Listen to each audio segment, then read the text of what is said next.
Hey guys, today I will show you how to chat wheel to all in Dota 2. This is useful if you want both teams to see your chat wheel lines like tipping voice lines, taunts, or endgame messages. First, open Dota 2. Click the gear icon on the top left to open the settings. Scroll down to the communication section.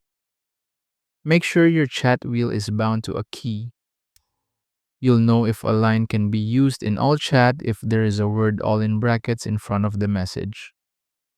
Some lines are team only by design, so not every chat wheel line will appear to all players. Test your chat wheel in a lobby or demo first so you know which lines actually go to all chat before using them in a real match. And that's how to chat wheel to all in Dota 2. Thank you so much for watching.